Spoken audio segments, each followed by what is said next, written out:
Ito kabayan regarding sa HPV o Human Papillomavirus Awareness. Matagal ko na sanang gustong i-vlog to at nagkataon na may pasyente ako ngayon dito sa laser na merong siya lang din naman ang nagkwento kabayan. Okay, disclaimer ha, baka na naman may magko-comment na bakit mo kinukwento ang history ng pasyente, ang regarding sa health condition ng pasyente. Hindi niyo po alam ang pasyente at kilala. Para sa mga awareness lang po ito kabayan. Okay? Kung gusto nyo ng awareness, well, panoorin mo to. Itong pasyente ngayon kabayan, sa totoo lang, alam mo, doon ako concern sa asawa niya. Kasama niya ang asawa niya ngayon sa baba dahil ganito. Oo, inaamin nitong pasyente na to na iba-iba ang partner na kanyang naana-ana. Okay. Kung ikaw na nanonood ngayon, pa iba-iba ka ng partner, be careful. Mag-ingat ka ha. Kasi itong pasyente na to, ito ang kanyang junjun. Meron siyang mga warts dito. Siguro mga 4 sa taas, 2, tapos meron pa rin sa may bandang baba. At ang warts na ito kabayan, may matigas at may malambot. At yung iba, merong matubig-tubig. Itong gloves ko ngayon, ay 3 na ito kabayan at naglagay na ako ng infectious coat para at least pang protection lang din natin kabayan. Ngayon, tinanong ko yung pasyente, bakit anong nangyari sa asawa mo? Yung asawa niya nun kabayan, siya mismo nagkwento ha. Dito sa may kifi niya, may parang sobrang liit lang. Okay, parang butlig lang. Yung asawa niya, nananakit yung balakang. Okay, hindi makatulog ng maayos. Sa dami ng ginawa na nilang mga blood test, ganyan, akala kasi may problema sa bato, mga ganyan, walang nakita sa kanilang blood test.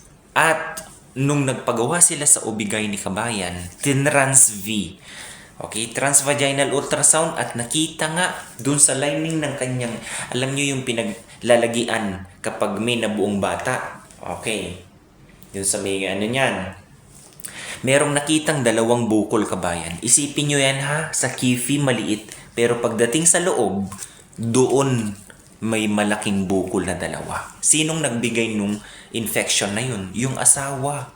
So tinanong ko siya, hindi ka ba naawa sa asawa mo na ikaw ang nagbigay ng Sabi niya, naawa nga ako eh. Sabi ko, bakit kasi umana-ana ka pa sa iba na meron ka naman ng asawa? Sabi niya, ayun, alam mo naman, mga mga local dito. Tinanong ko siya, dun sa mga inaana-ana mo, meron ka bang nakita doon na may parang ganyan sa'yo, na may warts, ganyan? May isa daw na inaana-ana siya na merong butlig lang na maliit. Ano ba ang mode of transmission ng human papillomavirus? Hindi po yung mismong HPV ang nakakatakot kabayan dito ha. Bagkus kung kayo ay nagkaroon ng warts, posible high risk sa pagkakaroon ng cancer po yan. Okay? So, ang mode of transmission dyan na kilala kabayan is skin-to-skin contact. Lalo na kung yung isa sa inyo infected. Pwede na ma-infect yung healthy individual. Kahit yung gamit ng isang tao na infected, pwedeng ma-transmit ang isang tao ng HPV na yan.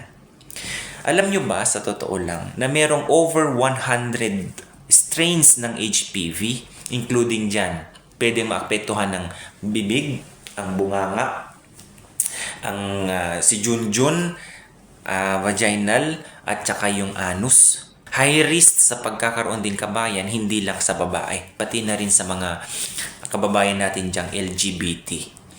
Meron ding 30 na strains, okay, ng HPV, yan ang nakaka-affect sa mga bandang genital. So 30 na strains yan kabayan. So sobrang dami. Kadalasan, yung certain types ng strains ng HPV kabayan, yung type 16 and type 18, yan yung nagkakaroon ng changes dun sa cells ng inyong mga cervix, mga si Junjun, sa bibig, mga ganyan. Iniiba nila yung cells. Kaya nagkakaroon ng cancer. Lalo na kapag yan, kabayan, sa sinasabi ko sa iyo, pag left untreated. Pinabayaan mo, ay, may maliit na butlig lang dito. Bakit ano kaya ito? Pinabayaan mo. Hindi ka nagpa-test kabayan. Tandaan, itong asawa nitong pasyente na ito, sa una na ginawan siya ng, anong tawag dito? Pap smear negative. Pangalawang gawa, kabayan ng pap smear, nag-positive. Meron niyang kasing tinatawag na dormant phase, kabayan. Hindi agad-agad yan. Pwedeng, sa ngayon, hindi siya active. Pag na-trigger yan, pwede niya sa susunod na pag-test mo in how many years, pwedeng magiging positive yan at magiging cancer. Yan ang nakakatakot dyan, kabayan. Ito ha, kagaya ng nangyari dyan sa asawa nitong pasyente. Isipin nyo, 30 na strange ng HPV ang pwedeng makaapekto dyan sa ating mga genitals, bibig, mga ganyan, at saka anal. Ngayon, ang nakakatakot dito, kabayan, yung HPV type ng 16, ito yung nagbibigay ng, it has a big role in the development of ovarian cancer. According to research, kabayan ha. Ngayon, gaya na nangyari sa ganyan. Tignan mo yung ovary niya, may 2 bukol. Okay? Ngayon, nagtanong-tanong ako sa OB at dito sa derma namin. Paano ba ito ma-prevent, kabayan? Una, pwede kang magpa-vaccine.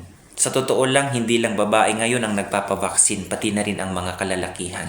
Lalo ni mga kababayan natin dyan na mga under ng LGBT, pwede na po kayo magpa-vaccine dyan. Pangalawa, better to get screened and regular check-up. Lalo na sa ating mga kababaihan, kabayan. Dito na pumapasok yung pap smear. At may ginagawa din sa ating mga kababayang LGBT, pwedeng magpagawa ng anal pap smear. Pwede po yan. Kasi, kabayan, early detection ng human papillomavirus and abnormal cells can prevent na magiging cancer cells yan. Okay? Pap smear, magpa-pap smear kayo regularly. Lalo na kapag ikaw umedad na ng 21 at ikaw ay sexually active, kabayan, magpa-check ka na ha, magpa-pap smear ka na. Pangatlo, always practice a safe, okay, ana-ana. Okay? Gumamit ng mga bagay na alam nyong pwedeng magiging protection. Okay? Gagaya ng supot. Kagaya ng ibang mga pamamaraan dyan para at least magiging safe kayo. Lalo na, kabayan, hindi mo alam yan. Okay? Kung ikaw, lalasing ka, sige, ana-ana ka, hindi mo alam.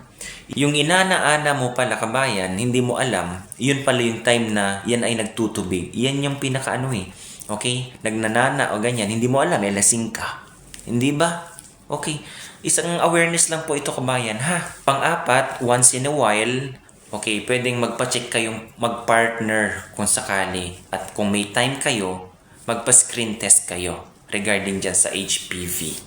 Regarding naman sa management and treatment, kabayan, okay, pinagsama ko yung dalawa, yung OB namin at saka yung derma. Ang sabi nila, so lalo na ito dun sa may mga prominent ng warts, okay, na nakikita na dyan na tumubo na talaga. Una na sinabi ng aming derma, cryosurgery. Ito yung parang yung ganito, ginagamitan ng fini-freeze yan. Okay? Ginagamitan na sobrang lamig.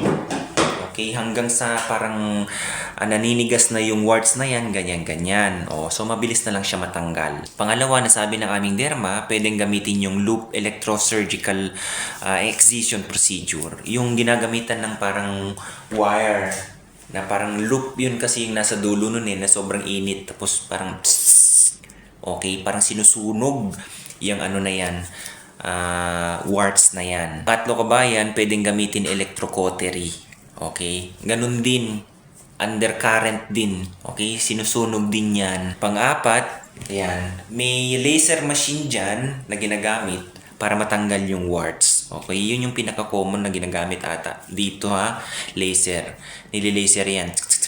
Ganyan, para matsugi yung kanyang warts. Panglima, okay, base ito sa pinagsama kong ng derma at saka ng OB pwedeng bigyan ka ng cream. Okay, pinaprescribe ka ng cream regarding dyan sa warts mo na pwede mong i-direct i-apply dyan sa warts. At pang-anim, yung paggamit ng trichloroacetic acid. Kabayan isang awareness lang po ito na naway kapulutan ng aral. Please, lalo na kung ikaw ay merong multiple partner, be careful. Okay? Para hindi pa marisan yung mga gaganito. Hindi lang sundin ang kagustuhan ng katawan. Okay? Pangangailangan ng katawan. Isipin mo din, ano ang after effect dyan sa kalusugan mo kapag ikaw ay nakapitan. Kabayan, katakot-takot na gastos yan. Okay? Di bale na lang na ikaw ay matigang. Hindi lang yung sinusunod mo lang ang kagustuhan ng iyong katawan.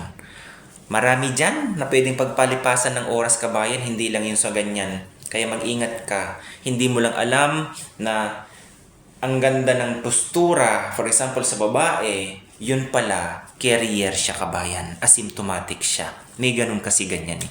Isipin mo virus ito, kabayan, ha? Kaya boys and girls, mag-ingat-ingat po lagi. Isang awareness lang po ito mula kay Panot. Okay? Na sa dami ng mga experience ko dito sa mga pasyente, kabayan, na which is silang nagbibigay o nagfi-feed sa akin ng information na inibibigay ko lang sa inyo bilang isang awareness. Okay? So, alagaan nyo pong kalusugan nyo, ha? Mas maganda pa rin yung wala kang nararamdaman, kabayan. Okay? God bless everyone. Bye-bye.